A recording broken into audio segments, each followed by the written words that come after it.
Donnie here, and I want to talk about our sponsor for the Why Bass podcast, Jim Dunlop MXR.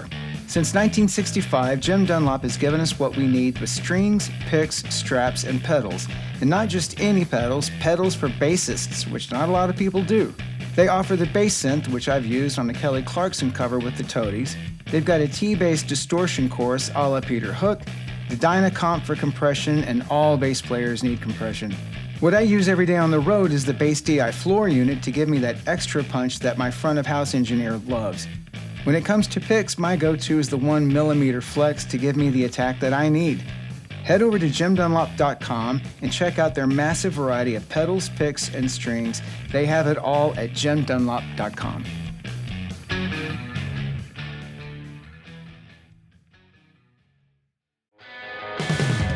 I would like to thank our sponsors at Schecter Guitars, makers of fine guitars for over 50 years. They make a huge variety of guitars and basses, all high-quality builds with the best materials and pickups at a reasonable price. Of course, Schecter offers a rip-roaring selection of bass guitars, as are the Model T4 and the Corsair. And right now, Schecter is celebrating 50 years of craftsmanship, innovation, and tone with their 50th anniversary collection.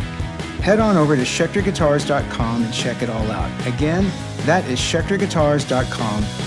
You'll love it.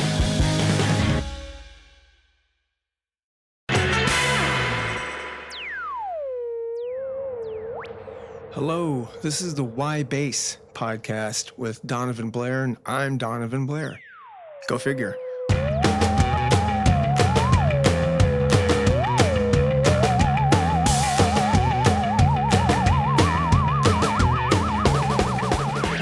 Hello, I'm Donovan Blair, and welcome to Why Bass, a podcast where I ask today's guest, Jay Bentley from Bad Religion, that very question: why did he pick up the bass, and why is he still holding it? We're going to get technical, we're going to talk some of his influences, we're going to talk about the road, the stage, the studio, and we might even get a little philosophical between the two of us. This is going to be a special one for me because ever since I've heard Bad Religion, I believe it was 1990, I heard No Control, and I just flipped out. I couldn't believe that music like that existed. It said everything that I needed it to say. It was short and to the point, and just an amazing record. And No Control is still one of my top 10 records of all time. To me, the Holy Trinity is Suffer, No Control, and Against the Grain. And all through it, Jay's bass playing is just incredible, and it's just stayed that way. He's an incredible player, incredibly nice guy, and I hope you like the episode. So let's get in there.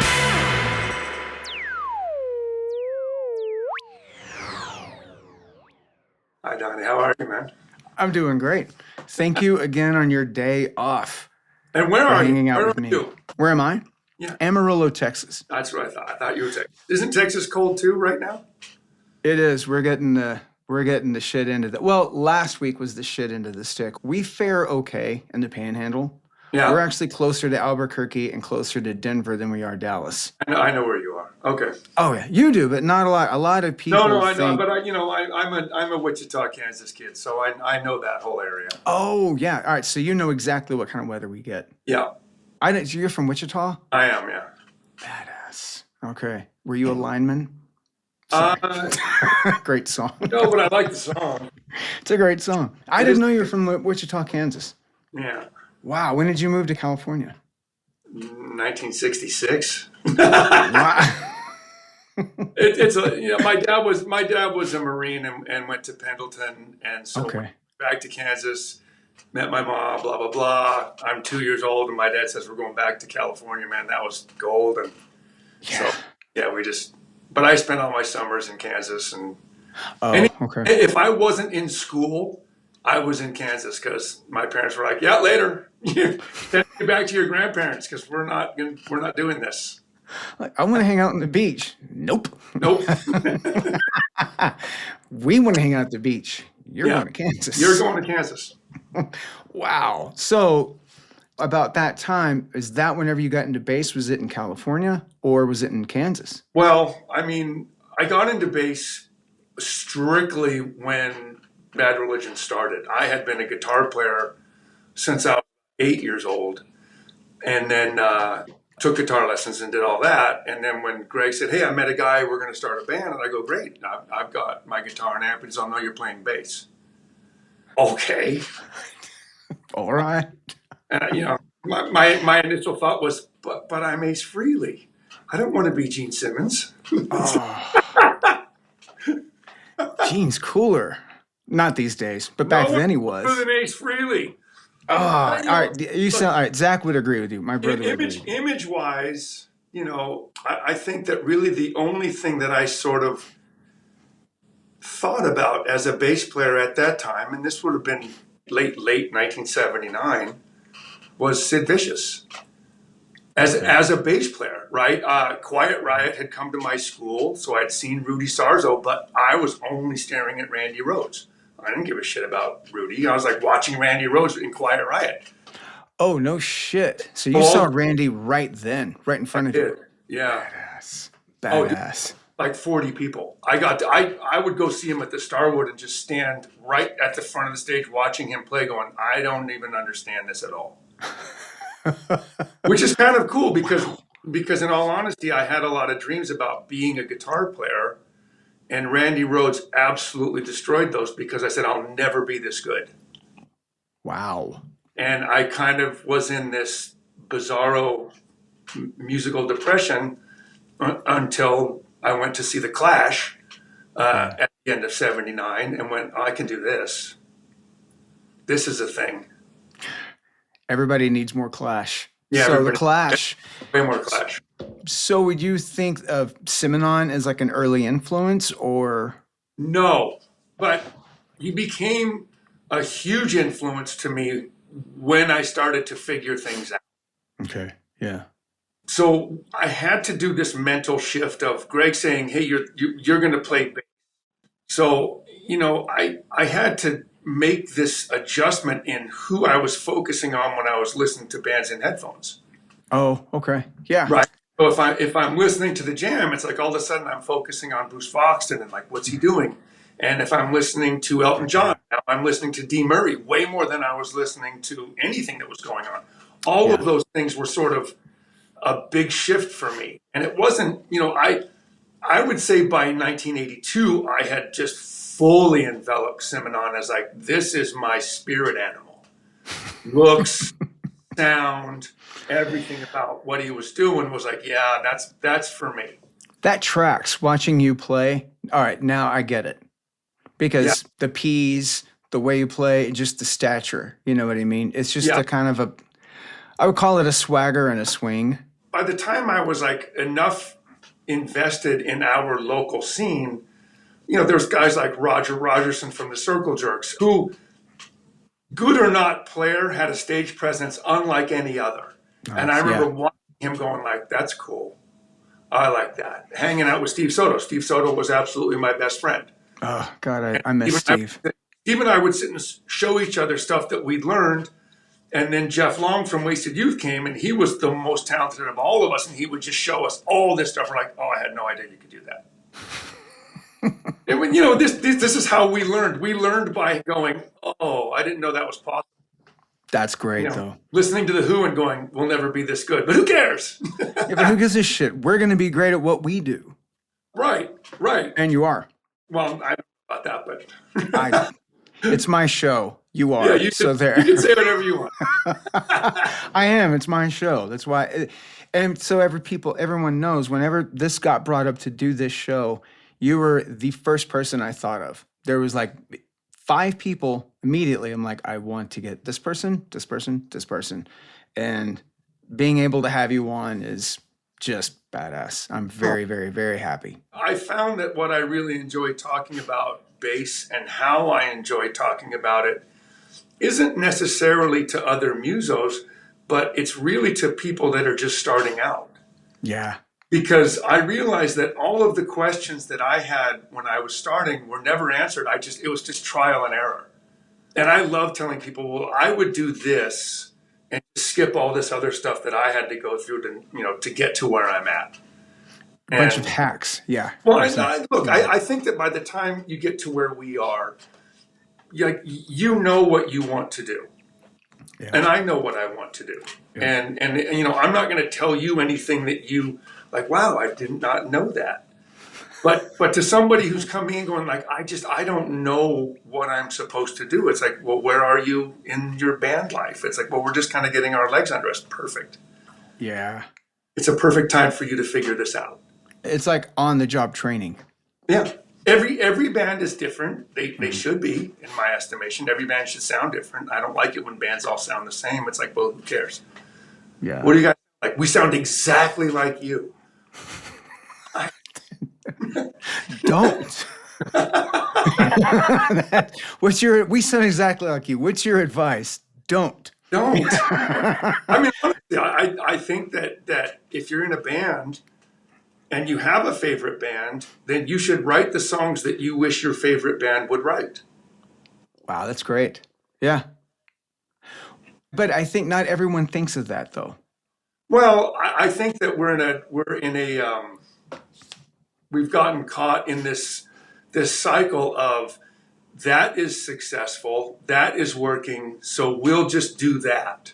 Yeah. We don't need to do anything. We just do that, and therefore we will be successful. And we all know that that's not true at all.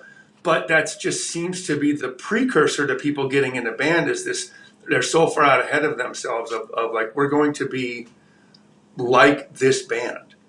It's fine to say like, we're going to be the biggest rock and roll band in the world. You should. You should just go out there and go, we are the best rock and roll band that has ever existed. You should think that every day that you're playing. Yep. But don't think that, well, we'll just be just like them. Because that's not a thing. I think it's a lot of and I hate to sound like a boomer, but I've seen kids who do great on YouTube and their TikTok and things like that, and their songs, or, you know, they're writing everything and just putting it out there. Then when they get in front of on a stage in front of an audience, they kind of fucking clam up. You know, they don't know how to tour. I get that. There's a part of me that also says, is that necessary? In 2026, is it necessary to go play live? True. Right? Yeah. I mean, you have to, if you go back in time, the point of us going and playing live is because we're lifers and don't know what else to do with ourselves. We're too naive to go get anything else going. But if your goal was to sort of like, hey man, I want to make art and pay some bills.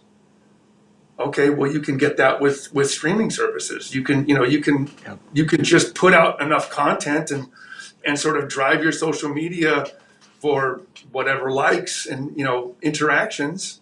Good point. And go, I make a couple grand a month on my art. It's like, that's a win. Yeah.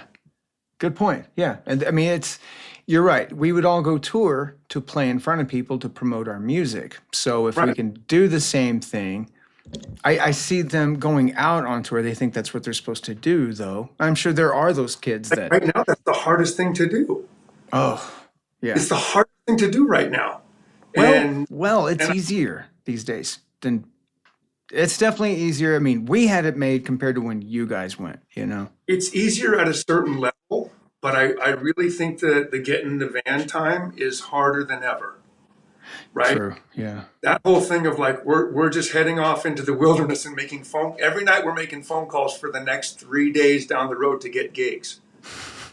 That's not going to happen. No. Because you know, there's 10,000 bands playing every venue every night. It's like, there's no time. And then what we're seeing so many bands are saying, we can't afford to do it.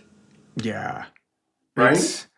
There's not that many bands like there's a cutoff around the 2000, you know? Right. And those new bands, you're going to see a pretty big gap coming in the next decade or so if clubs and promoters don't figure out, like, if you're not basically harvesting new talent and fertilizing that soil, you're going to find a giant hole when everybody just says we're not playing anymore. Yeah. They're just going to do it online. You'll be filled with these bands that have no experience playing on stage going like, this doesn't seem very good. It's a lot of tracks. They're not playing live. What happened to Billy Manilli? It's like, yeah. No shit. Yeah. We all know the ones who do that. Right.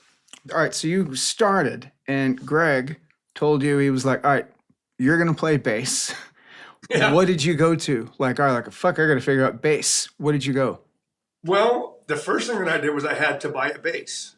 And so I was 15 and I don't know anything about anything. So I went and I asked my stepfather, I said, I have to buy a bass and I'm not sure what I'm supposed to do here. And my mom was there and she said, well, what is it? And I said, well, it's the big guitar. So my stepfather was a Sears kind of guy. So we went to Sears and there was a 3/4 scale jazz bass. Nice. And he said, is that one? And I go, yeah. And he says, all right, you can have it if you mow the lawn for the next 60 years. Like, okay, I'm down with this plan. You're still doing it. I'm still. And so I got this Sears 3/4 scale jazz bass, and I got it home, and I kind of tuned it as close as I could remember, and it took me about 7 minutes to realize it's the top 4 strings of the guitar. Nice. Yeah.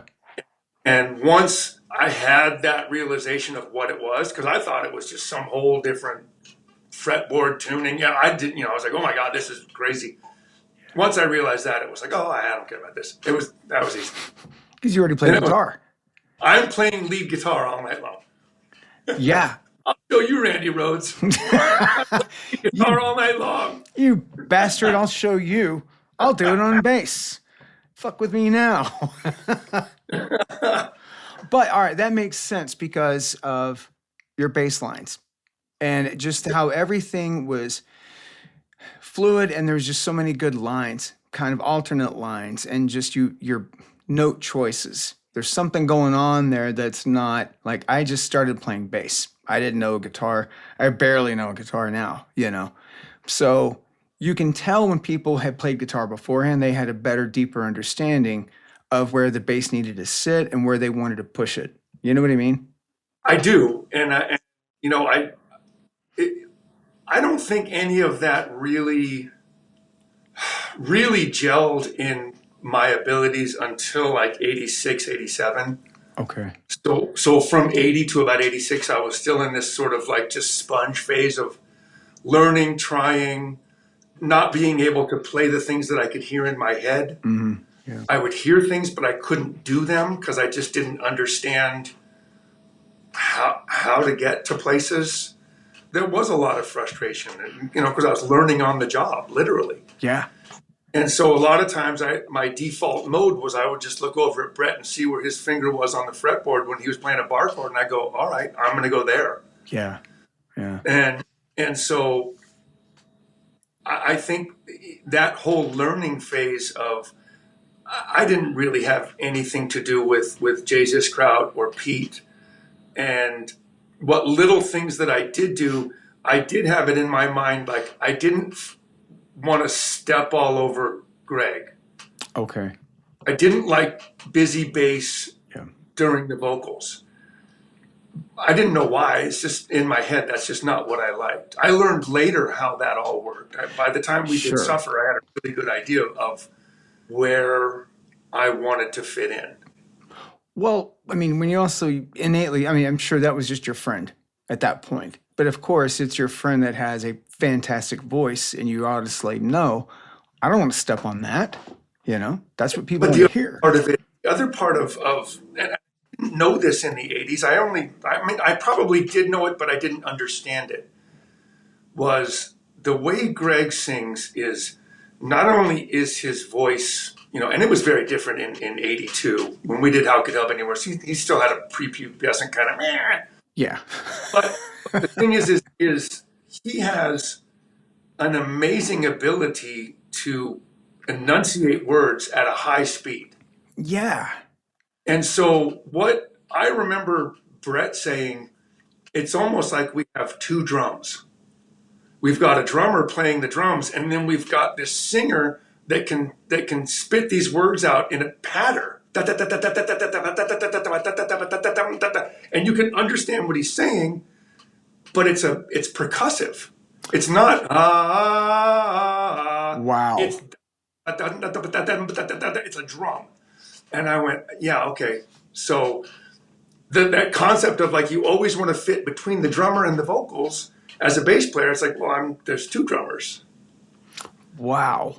I never thought about that. I mean, I've heard it. I mean, obviously, and it's been different than what other people do, but it's so much, there's precision within it, but that's badass. So it was always weird tempos and then finding ways to intertwine in the melody structure.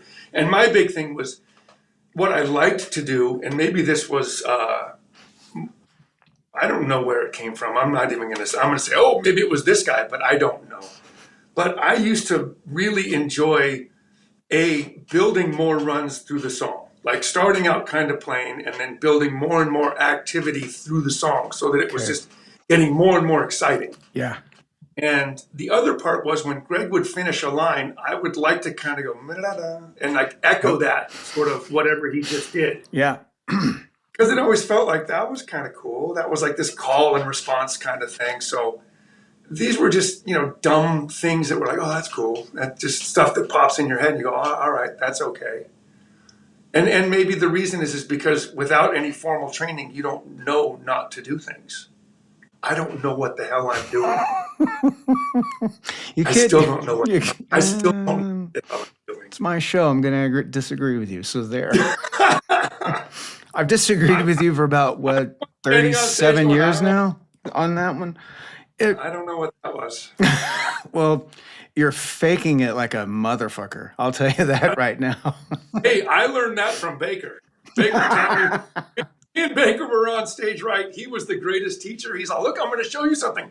And he would do these guitar solos where his fingers were flying, but all of his fingers were landing on the same fret. So it was just, but it looked like he was doing the most. And I'm like, that's so genius. He's all, I look so busy, but I'm doing nothing. I'm doing nothing. Watch. What? It's fucking awesome. And it's also like early on, listening as a bass player, you were busy. I mean, not busy in a bad way. I don't mean busy in a bad way, but it's just everything was da da da da da. You know what I mean? But yeah, you were doing other things within that, like on every record, every song. And then again, of course, I'm going to get to this. Oh my God. It was just in my head. I had it. Against the Grain. Turn off the lights. Thank you. Okay. Fuck. The solo. Yes. How did you get that tone? Brett had one of the very early Stevie Friat VHT half stacks. Wow. No lie. Still had wiring in like Burbank. We would go over to his apartment, and I just plugged into Brett's half stack, and we just kind of dialed in a grungy tone out of a guitar amp, and I played that. That blew our minds. When we listened to it, it was just, the song's going, turn on the lights and all this. Like, okay. And then that comes in, and I literally remember my brother and I, peeling our fucking eyebrows back. Like, what the fuck is this? We hadn't heard anything like that before. And the tone. And it was just still amazing. Every record was different. That's what I loved. I loved it. Like, Suffer had one sound. Then No Control had a completely different, like, muted sound. And then you do Against the Grain, and it's so many different rhythms, like with Anesthesia. You were there. It goes back to, I wasn't the only one learning on the job. We were all learning on the job, including Brett at the board. Wow. Brett had been a producer engineer since 84, 85. Like when after Into the Unknown and everything kind of just went to shit, Brett just dove into becoming a producer and an engineer. He opened up his West Beach recorders, and he just had bands coming in and started doing that. Wow. But as you know, it's a lifetime of work to get good at things. Yeah. And when we did Suffer, Brett was as good a producer engineer as he was in 1988. And it was great for us because it was like, man, we were in by ourselves having a good time. Fun. Experimenting. But by the next record, he knew more and just got better. And we just talk about, like, when we did Suffer, we were working with this kind of gear. Here's the gear that we had. By the time we did No Control, we had different gear. Maybe we'd gone from having kind of like low-end SGs to having Les Pauls. Yeah. And better amplification and just all this stuff that would change the dynamic sound of what you're working with. My thing stayed the same. I was playing that brown P bass and this high combo that I found at Guitar Center. Really? And that was what, yeah. That's what you would play. Like, so you were playing what combo was it? It's a SA 212. Wow. So it's a 72, 73 high watt 212 combo that was on sale in the used department at Guitar Center for $150. And that's what you used on all three of those records. Uh-huh. But what about, would you take it on tour or just leave it there? No, I couldn't. It didn't sound good. It wasn't really loud enough to be a stage amp. Okay. I have a couple of pictures of me playing with it at the country club in Reseda. I have that combo on top of another high watt 412. Okay. And it just was like, it's just, it wasn't a thing. So. Well, I always loved that I would see pictures and then we saw you guys, I think it was Recipe for Hate. Green Day were opening. We saw you in Dallas. Yeah. And I think you had I think it was a Trace Elliott head. That sound right? 93? Yeah. On that tour, I know exactly what I would have had. I would have started that tour with an SVT that I had rented from SIR. Oh. An SVT full stack from SIR. This is no lie.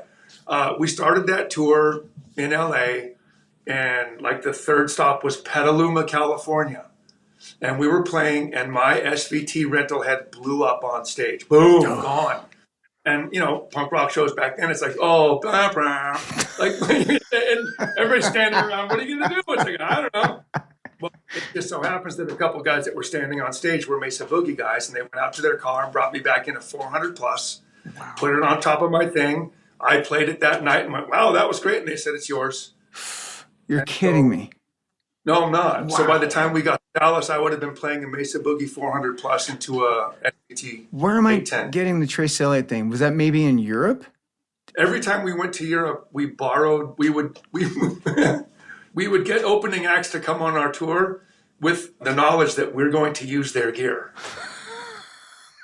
Right? You can open the tour, but we're using all your gear. Okay. Okay. You got it, Bad Religion. We'll do it. I mean, so if you saw me playing a Trace Elliott, it would have been either Noise and Noise or the Abvards. Those were the two early bands. All right. I thought forever that was yours, And no, now, I had an old Gallon-Kruger 800. Nice. And after the Gallon-Kruger was me just renting this SVT head. And then when we played live shows, because I think it was $50 to rent from SIR or whatever. Wow. And then the Boogie, I played the Boogie forever until we did the Warped Tour. No shit. Yeah, so that would have been 98. I played the Boogie from 93 to 98, the end of 98. Wow. And then what did you switch to? I switched back to Ampeg because Ted Kornblum used to ride on our bus all the time because Ted was out on the Warped Tour promoting Crate. Ted's the owner of Ampeg at the time. Okay. That was his dad's company. Now it's his, and he's pushing Crate, which is cool. And he's all, what is it going to take for you to play an SVT head? And I said, give me one. Say the and word. That's easy. Yeah. Give me. Yeah. They think a lot of times they don't think that shit. They think, oh well, he's really locked into this thing. Like, no, I'm not. Back then, everything that I did was chasing that SIR SVT sound. Wow. This one I used to rent, and I think they had 15 SVT heads, and there was one specific one. I'll never remember the number, but I used to call and go, oh, I need number 4. And it just, the way that it sounded was like, that's the sound of bass that I want to have forever. Yep. So everything that I've ever been doing is just chasing that one specific SVT. Was it like one from the 80s that could power the city? It was definitely in early 70s. Really? Wow. Heavy as shit, Yeah. or it's just that Heavy. tone.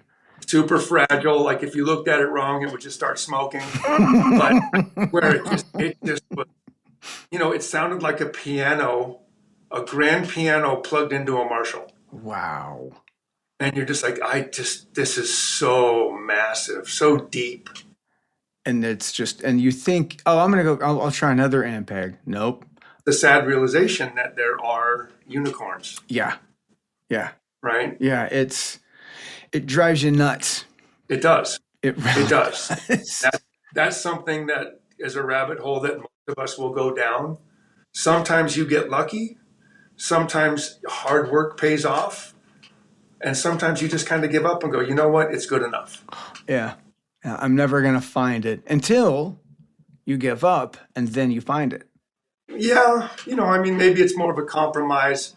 I think that being willing to sort of, and I hate to say that, but, being willing to sort of change your idea of what your tone could be, because it could be great if. And you don't ever get there. It's your personality, that tone, the tone you're thinking of. I understand. I thoroughly understand having a bad tone. You were talking about that Trace Elliott. Man, I hated that thing. I hated that thing with passion. I go, God, that sounds horrifyingly bad. But I played it every night because it's like, this is, at that point, I'm just a roofer and this is my hammer. Yeah. Just like my bass is a hammer. Everything's a hammer. Well, all right. So now I'm going to go back to this. We were talking about before I hit record, and I was talking about how percussive your sound is, your tone specifically, your right hand, and how I will practice to you to get ready for Toadies tours and stuff like that. We're all downstrokes, but I like to go past that. So it can be easy if I'm, you know what I'm saying? You make it harder. It's like practicing with weights or something. Play hard stuff so your stuff is easy. You're my weights. weights. Instead of practicing our songs with weights, I'll just play Bad Religion songs, or I attempt it. Right. No, I do understand. And it's fucking hard. You made the remark of, well, to me, it's easy. And then I made the remark because you fucking created that. And you did. There's other people that you might have gleaned something else from, but I'm saying from me, from what I'm listening to, I never heard anyone be able to do that percussive gallop, as you were saying, before you. I never heard it in any other kind of play. It didn't materialize until, it didn't materialize recorded-wise until Suffer. Okay. Like, no one heard it. I had been playing it live because we'd been through a couple of drummers, and so I had just sort of developed this way to fill this hole because our songs are sort of driving. Yeah. And if a drum is just do-do-da-do-do-do-da-do-do-do-da, that's not really driving. Nope. But if I become the do-do-da-da-do-do-da-da-do-do-da-da-do-do-da-da, then all of a sudden it is moving forward. Yeah. Which is why, I was never interested in having mojo dead strings. It's like, that's not my thing. I need to have just bright stainless steel strings going loud. Because if you don't hear my downstrokes, what's the point? Exactly. Yeah, exactly. But that was all trial and error as well. It's like, how does all this work? It's like me not playing with knobs. Why do you not have knobs? It's like I kept sweating them out. No shit. I was like, well, what if I just took them out and then I don't sweat them out anymore? Okay. Well, all right. So Zach was talking to me about this, that Brian told him about some old Schecter bass that you had. And he said it just sounded amazing. And Brian was talking about how great it sounded too.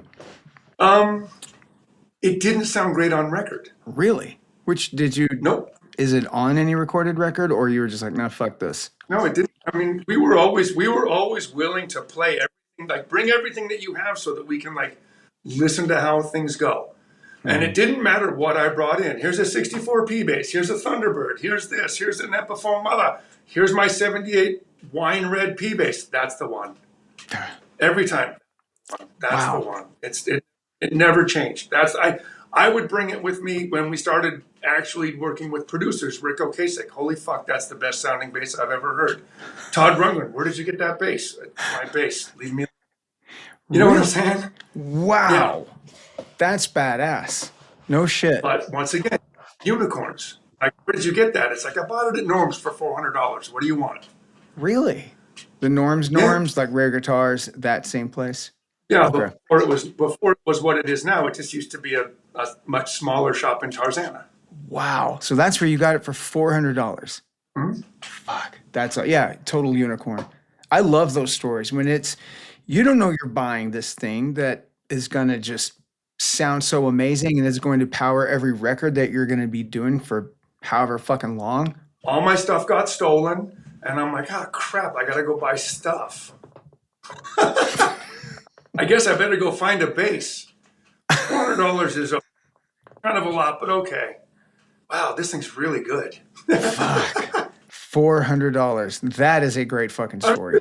That's also 1986, $400. So that would have been about right. Like it wasn't cheap in 1986. It's cheap now. Yeah. It's funny to think that when I bought that bass, it was only 8 years old. Oh, so it's late 70s? So is it 78 you said? Okay. Jesus Christ. I tell people all the time that I wasn't looking to make things sound a certain way. I was talking about why don't you have toner volume pods? It's like, well, I kept sweating them out, so I got rid of them. And then it was like, now it's brighter and louder. And I'm like, that's great. And then the pickups, the same thing. It's like, I'm sweating out the pickup. It's like, okay, I'm going to get rid of this Fender pickup and I'm going to put, I don't know, here's a DiMarzio P-Bass replacement pickup. I didn't know what it was going to sound like. I just stuck it in there and wired it to the jack and went, oh, well, that's a sound. Wow. Same one, same pickup? That's the one I'm playing right now. I'll play it tomorrow night. No shit. Fuck, I did not know that. I thought, because I've seen other pictures of you playing like I think you had a Jack Cassidy too?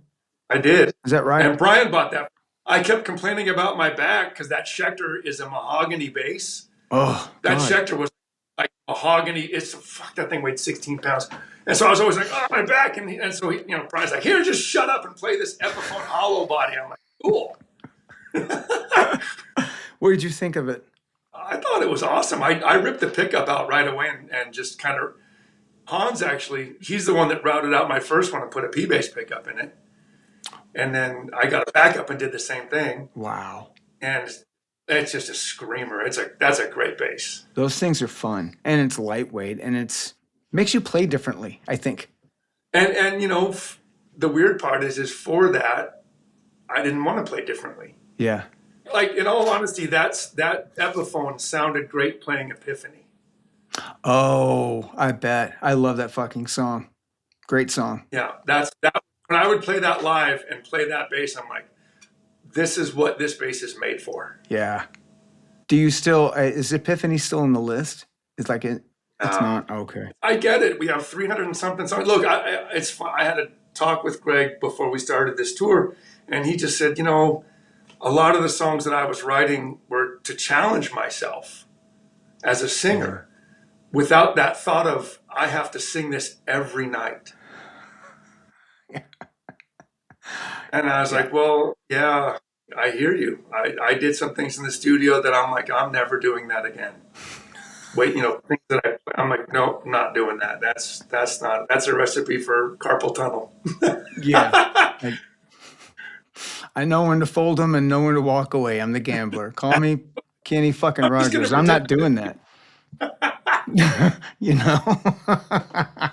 But it's the truth, though. And it's also like, well, I could do it, but I want to focus on other things. And like you said, you have so many songs and there's other stuff you want to do. There's so much to do. Years ago, we were in Australia. I don't even remember. Early 2000s. We were in Australia, and Brian and I decided that, I don't even know how this discussion happened, but we decided that we're never going to play the songs the same twice, ever. Any given night, like just everything's different. Bass runs, guitar solos, everything is different every night. Never play the same thing. Like, no matter what you think, just play something different. There were so many nights where Brian would look at me and goes like, I'm so in the weeds. And I would just be laughing and he'd just be soloing into something. I'm like, I don't know where you're going with this. But it kept things so interesting because it was like, what are you doing tonight? I don't know. I won't know until I get there. That's And then I great. would try to remember what, oh, I can't do that again. And I'd have to do some different bass run. And it'd be like, okay, other than like, if it was like use the beginning of Epiphany, I can't play that differently because that's a solid part of the song. Yeah. Yeah. But everything else was like any kind of step up run, just easy thing is like, no, it's going to be totally different. Something completely out of left field. Wow. And I still do that. And so does Brian. We all look at each other every now and then and go like, did you do that? I go, yeah, that was me. But the bands that followed you guys after that, they don't do that. It's kind of like it's kind of like whenever the Ramones came out and Yeah. they were their own thing, doing their own thing, or Descendants or anyone that's starting their own thing. And now then other people aren't figuring out the DNA of it. And they're not figuring out that they can fuck with it. Yeah, you can. And the thing is it's fun for you so that you don't look bored up there. Mm-hmm. And you're just kind of like, this is cool. Oh, and, to be honest, there are things that I play now that I wish I'd put on the record. Wow. No shit. 8 years after I recorded something and I'll do some run live and go, oh man, I wish I'd done that. Fuck. But that's what's great though. I think so many people would just stick with what they're doing because people want to hear it a certain way. They're not going to be able to find something. And this is me being positive, Pete. It's what we Blairs do. We're up with people. We're positive. But we look at the bright side of everything. I think it's great that you can find that 8 years down the road instead of it just being in cement since you recorded it. That's what I like. It's exploration. But that's like, my feeling is that this is a fluid art. Yeah. It's a fluid art, and it's just always sort of morphing into something better, different, more challenging, less challenging. Sometimes things are super easy. I'm just going to play downstrokes and Brian. I keep going to Brian, but like Brian and I spent so many years next to each other on stage that all of these things, being on stage seems to take precedence over almost everything else that we do because that just seems to be the thing that we do the most. Yeah. And so Brian and I have this thing where it's like, I'm not feeling it tonight, and we just go Billy Zoom. Because if you know Billy Zoom from X, he stands there and plays. Everybody's smiling. He looks like he's having the best time, but he's just standing there playing. I'm like, Billy Zoom. The biggest, the biggest grin, and then just that stance, and killing it. Not even looking at his fucking guitar, but just killing it. No, not ever. Like, no, not ever. How does he do that? Best job ever. Yeah. But also think about, that's what I love is like you've got such heavy hitters with Jamie and Mike and Brian, and then you and Greg. My God, you just can't. It's like it's a force, and it always has been. But it just every time we had to make a personnel change, we would always kind of think like, how do we improve this? What is it that we're looking for? Brian's came in as Brett Gurowitz's replacement. Yeah. But there was no way we were going to replace Brett as a songwriter, as a partner. But as a guitar player, Brian is a guitar player's guitar player. Yes. And so all of a sudden it was like, well, we lost a songwriter, but fuck, we gained an amazing guitar player. Yeah. I remember when that happened, and I know Stranger Than Fiction had just come out, and just another fucking amazing record. And we were listening to it in the van, and then we heard Brett left, but you got Brian. And my brother and I were like, that makes sense. That's fucking awesome. It wasn't with thought of making another record. It wasn't with thought of anything other than we need to get on the road with this record that just came out. Mm-hmm. And we should get a really good guitar player. Yeah. A really good guitar player. Yeah. Well, and you didn't get just some Joe Shlomo that was just from whatever band. You got someone that was equal to you. So and had his own story, had his own pedigree. It wasn't like, oh, it's like, here's this guy that's really good. It was like, no, he started Minor Threat. Oh, that guy? Yeah. Yeah, he was in a couple of pretty badass bands. And Junkyard. Junkyard were a fucking great band too. Right. He's one of my brother's favorite humans too. Zach's like, Brian's one of his North Stars. And it's, whenever we heard about that, it just made sense. Like, oh, of course they would get this guy. We thought about it. We talked about like, what are the the possibilities, which are really kind of like, well, we can just go ask anybody that we know, like, well, about this guy and that guy and this guy. But Brian was just the right guy at exactly the right time. And it wasn't like he was out. He was definitely in our stratosphere. He was always around at Epitaph. He'd done the Dag Nasty 4 on the Floor thing, and Brett and I were always with him at the studio there. So he wasn't unknown to us. Yeah. I would drive. He had a Barracuda with Recipe for Hate cassette stuck in the car. And I would borrow his car and come back and go like, your car sucks. It was stuck. This is not about bass guitar. I know, but it's still great though to hear this. I mean, and here's a super nerdy question, and I will let you go to your day off in a little bit. I promise. Heavy or medium picks? Honestly, I'll move between 88 and 1 millimeter. Oh wow. Okay. Cool. I will. Yeah. I'll just kind of. I don't. It's kind of however I'm feeling. I'm using less of the heavier picks these days because I just am lazy. And so I'm using the Ultex 88s, the triangles. Oh, okay. So I was playing the green Tortex, just kind of regular guitar picks forever. Yeah. I think those are 88s, right? The green Tortexes are 88s. Yeah. So, and then I got the Ultex triangle tip from Joe Principe. Oh. He's all, have you seen these? And I'm like, no. And I grabbed a couple from him and took them on tour, and I was playing them, and I'm like, these are great. They break. They do break. Yeah, I bet. I can break them. I have all the time. But they flex in a way, and they wear in a way. And I know this is going to sound crazy, but almost every stroke is a little tiny pinch harmonic. Nice. I'm hitting those strings just bang, bang, bang, bang, bang, bang, bang, bang, bang, bang. And like when I look at the pick at the end of the night, it's just worn out, and I'm like, oh man. That's why I use the triangles. Now I get 3 sides. Yeah, you're just like, all right, that one's done. Here we go. I get 3 picks. I'm like, oh, whatever. Well, all right, another nerdy one. Bass, like amp-wise. What are you doing? Right now, I'm playing the orange 4-stroke. Okay.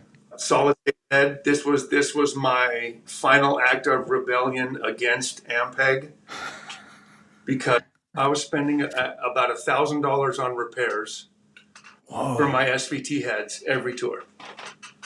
And I was like, wow. I was going to Amp Hole. I was going to all the right people. Mm-hmm. And, I was just getting told, like, look, they're okay, but they're not going to survive your tours because they're sort of just not what you want them to be. And that's fine. Hey, great, cool. And I'm going to go down a side path here. I came back from a tour with both my amps, and these were the Heritage hand-wired, both of them broken. And they had given me new cabinets on this tour, and within the first 2 shows, I was like, they don't sound right. And I looked, and it's like the plywood is thinner, and they're not the same. Yeah. These things are not the SVTs that I grew up on. These are the new SVTs. And I know that Yamaha just recently purchased Ampeg. So I'm not going to disparage Ampeg because Yamaha can probably do great things with them. Sure. This was at a time when someone else owned Ampeg. And this is my part of all of this. I said, I know how much these things cost. Like if you walk into a Guitar Center, they're not cheap. And if someone's like a bass player in a band and working really hard so that they can afford their gear, and they go and they buy this Ampeg and spend thousands of dollars, I can't endorse that. Yeah, I no way. Up there playing this thing, hey man, this is cool stuff. This is great. You should buy this too. It's like no one should ever buy that. And they're going in using your name. I want to sound like Jay Bentley. So that's why I just kind of said, look, I'm out. I'm going to go. So I spent the next couple of years doing all the solid states that I could. I tried everything. And this orange 4-stroke really was the closest thing that I had heard to what I wanted. So I found it at a guitar shop in Europe, and I was like, this is cool. And I called Orange and I said, hey, tell me more about this thing. Oh, we're discontinuing that. But and it's God funny because they damn said, it. oh, we made that with Steve Harris. Like that was a Ampeg, an Orange Steve Harris sort of work together thing. And Wow. and I said, well, how many do you have? I'll buy them all. How many do you have? I have 3. Wow. I have one in Europe, one that stays in the States, and then I have one my main that I just travel with everywhere. So the ones that stay in storage are just backups. Okay. That I travel with is my main, even though they're solid state, so they're all identical. There's no difference. Wow. I know Principe's been using Orange. I don't know if obviously he's not using the 4-stroke because they canceled it, but I think he's been using the Oranges as well. And loves it. He might be using the OD, the tube head. Yes. So yeah, that's what it is. You know, Joe. It's Joe. I know how he rolls. You know, he's got a preamp in his rack. a tube and a tube compressor. I'm like, well, I don't have that. You're like, God damn it, I want that. One of those. Hey, well, he also has. I think he's using one of these. Fender have like a new Bassman, like an 800. Yep. And he said it's just been blowing his ass up. He loves it. Yep. He just fucking loves it. But I want to try out the Oranges. I've just been using Dark Glass lately. It's funny because I can't endorse the Orange and tell you like you'll love this because I don't know if you will. There's a lot of things about it that I don't like. The volume and the compressor knobs are notched. So if you're like, I'm a little too loud and I want to turn down one, it's like, well, one is like clunk. In between those two. Well, there's no in between. There's I don't like that. I don't care for that at all. But it has a 4-band sweepable EQ, so you can like sort of control your volume with EQ. So wow. There's a lot for me to work with here, which is really against my principle because I was always wanted to keep things very simple. I just want 4 knobs and a master volume. Thank you very much. And so now here I am with this EQ thing, but I'm sacrificing my intelligence for this EQ because I can't quite control the volume and compressor knobs to go where I want them to. So you see, it's like what? Why are they giving us EQs? Well, you know why? Because I don't have any knobs on my bass. That's why. Yeah, this is what you get. This is my.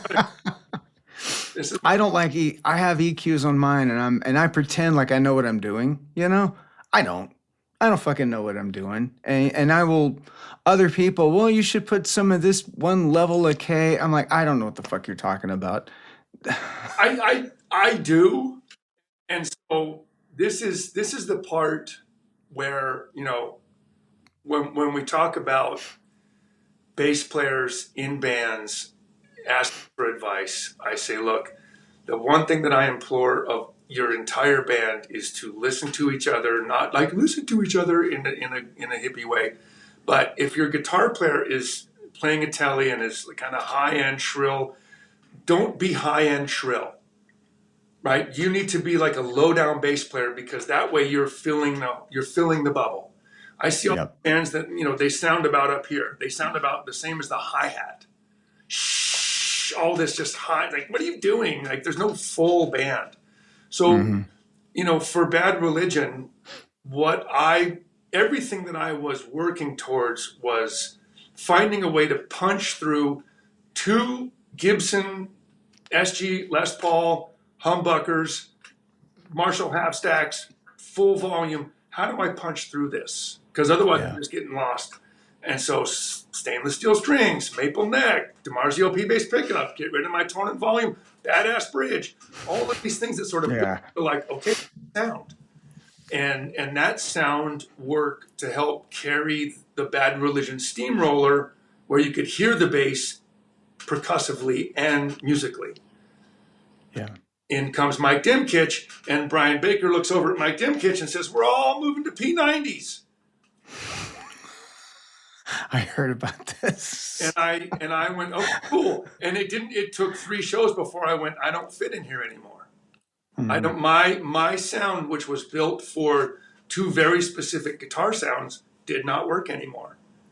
Yeah. And I got, it was just once again, the fortunate set of circumstances was my amps were just garbage and I had to go find something new. So I didn't change my guitar at all. I actually just changed my amplifier. To be able to move around with that and give yourself different things. That's where Orange came into play, was like, now I can actually manipulate the sound in a different way to fit in better with the P90s. I am a little darker than I had been previously. Do you like that better? I do with the P90s, because the P90s have like this, just, it's not over bright, but it's very punchy. It's very, like, it's almost clean. I don't know what the word to use for this, like clean, saturated, the sound. Yeah, no, I know. And so you've got to offset that with what you're doing. I can't compete with them in that sound. I have to find a way to complement it. Darken my sound up a little bit so that at least it's once again filling that whole bubble. Jamie comes in and Jamie's one of us. He's a player like us, and so I see him messing with drum sizes and drum heads and skins, and he's doing what I do. He's like, okay, I'm going to make sure that I fit in here, and he's working his sound out. I go, this is why I like this band, because we're not all me. It's all about me. Check out me. It's like, what do I need to do here that complements what everybody else is doing? Yeah, it's a team effort. The good bands figure that out. It's a team effort. It's like, what this guy's doing sounds great. I need to go along with that instead of just do my thing. But I think that's where bands end up in these volume wars. It's like, well, the guitar player's so loud, so I have to be really loud. So then everybody's turning up. It's like, no. We're ridiculously quiet on stage, to be honest. Like, Mike Dimkich and I are having conversations at this level on stage going like, well, what do you think? I don't know. No shit. Yeah, we're really, no amplifier on stage is louder than the snare drum. Are you guys ears or monitor or like floor, like wedges? Dimkich and I are monitors, and everybody else. Wow. Yeah, we're wedges. No shit. I tried. Wow. I can't. Yeah. It's weird. I'm old school. I can't do it. I missed it. I missed feeling the kick drum knock me in the face. And we still have, we're not profilers or anything. Even the other day, I mentioned it, and my singer was almost kind of like, hey, shut the fuck up. We're not going to do it.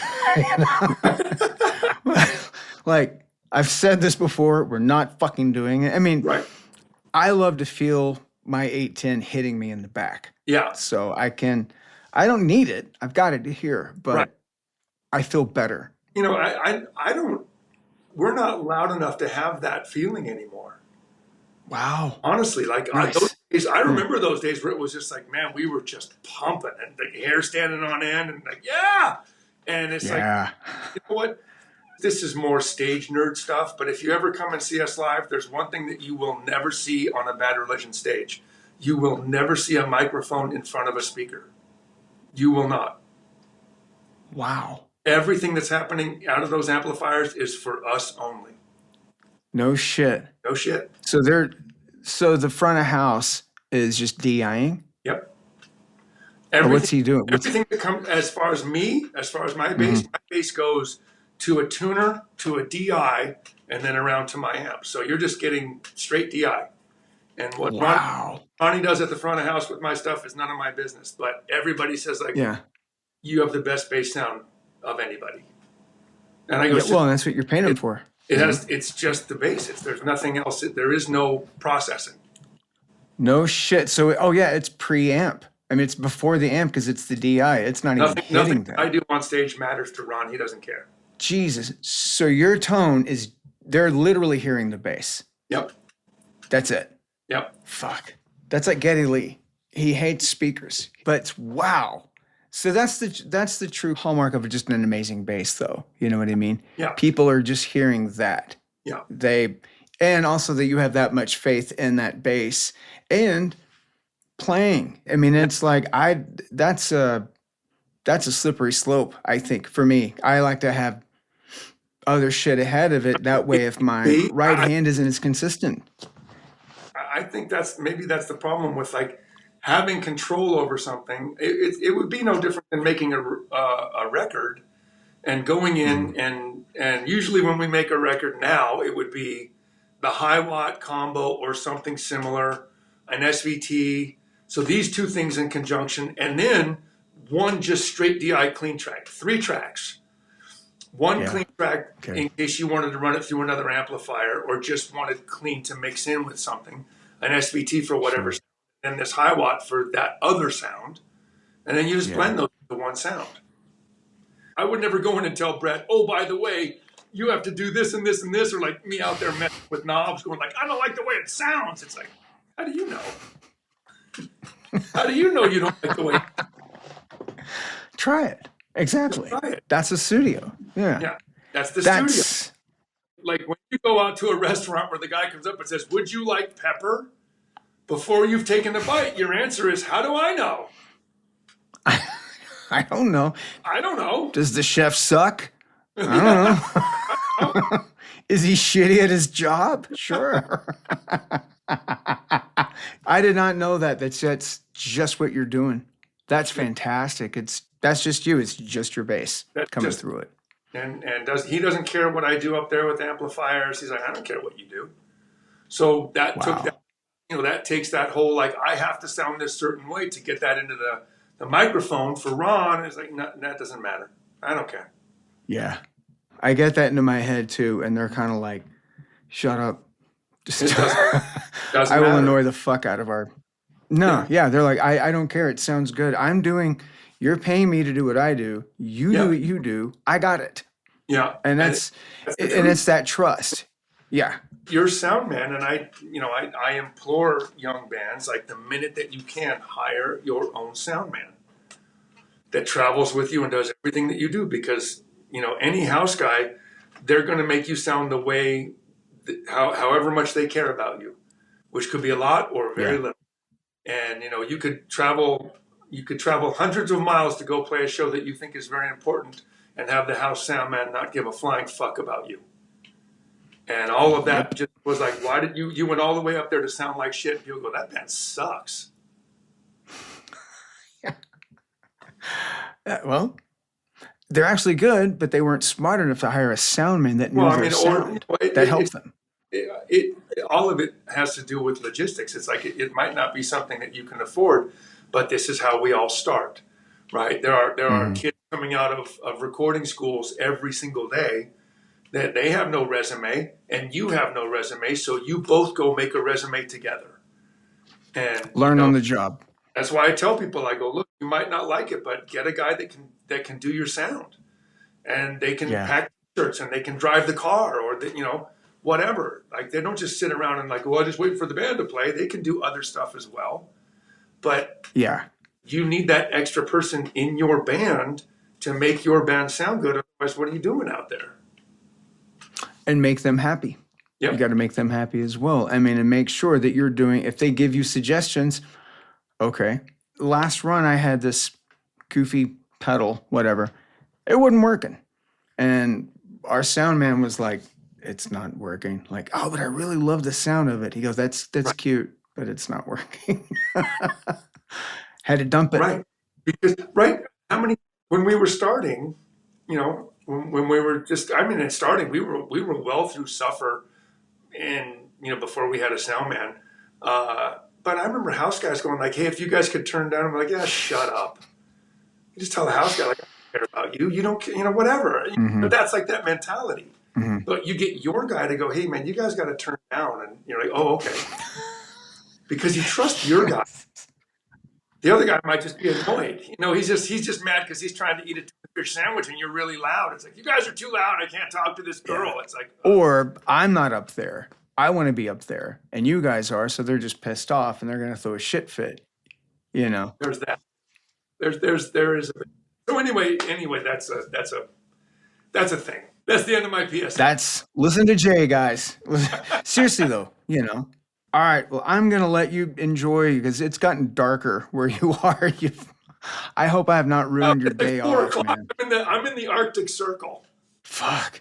What's the temperature there? Hold on, please. As we say in Texas, it says colder and shit.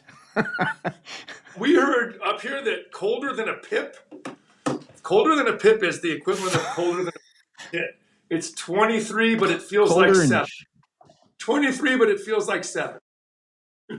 Fuck.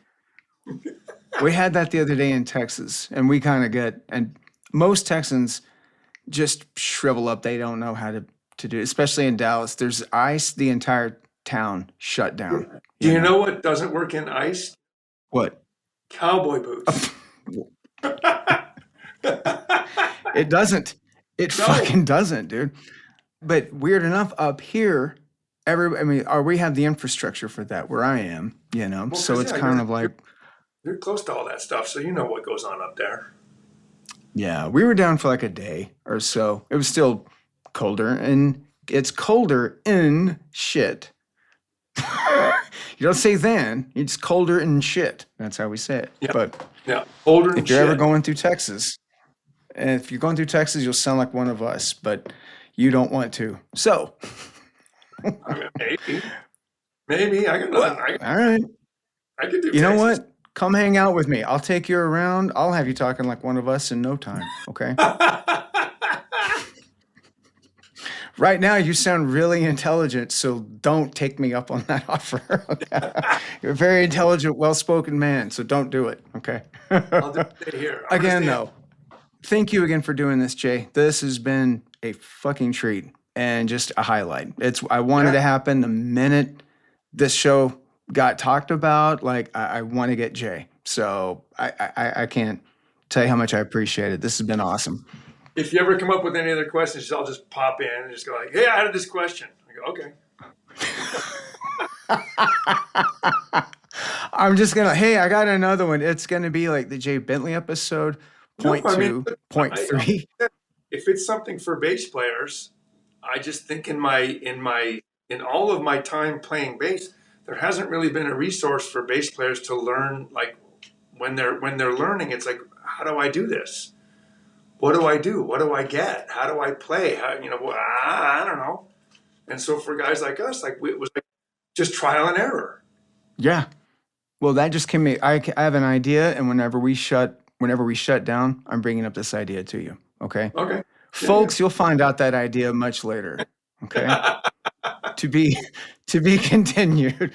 But Jay Bentley, thank you so much. Everybody, Jay Bentley, Bad Religion, thank you so much for doing this. And how much longer are you guys on tour for? 3 more weeks. In Canada, or is it just okay? So every bit of it's in Canada. We're dropping down and doing 3 state shows after Winnipeg. I think we're doing Sioux City, Evansville, Fargo, and then right back up into Canada and Toronto, and then all the way to the Maritimes. Wow, you are just not getting out of the cold. No, but that's okay. No, that's fine. That's what we do. Yeah. We're a fucking SEAL team, People, seriously, think about it, though. Think of all the horrible shit you've gone through just to get to the fucking gig. Yeah. Without bitching. Well, all right, maybe we bitched. But we got there, we played the fucking show, and then you got to do it all over again. But that's what we signed up for, It is. With a smile on your face. Look at you. You're smiling. It's going to be colder than a witch's tit, as my mom used to say, for the next 3 weeks. What it is. And you're grinning. That's fucking great. All right, well, Jay, thank you again. I really appreciate it. All right, bye. That was Jay Bentley, everybody. Again, as advertised. And I've met Jay a few times whenever my brother has played with Bad Religion and whenever he was sitting in with me first in the Gimme Gimmes. And just again, just an incredible guy. That was a real treat for me specifically to get to talk to him as long as I did and ask him a bunch of nerdy fucking questions that I've been wanting to ask any member of Bad Religion for years, but especially Jay. Anyway, I just hope you all liked it. I know I did. I got a lot of answers, and I think I'm going to have Jay back on if he wants to. We're going to do some special stuff right there. And just so if you can see Bad Religion, I know right now they're out on tour, and I'm sure they're just going to be touring forever. So do yourself a favor, go see them, okay? Have a good one, and we will see you next episode of Why Bass. Thanks a lot.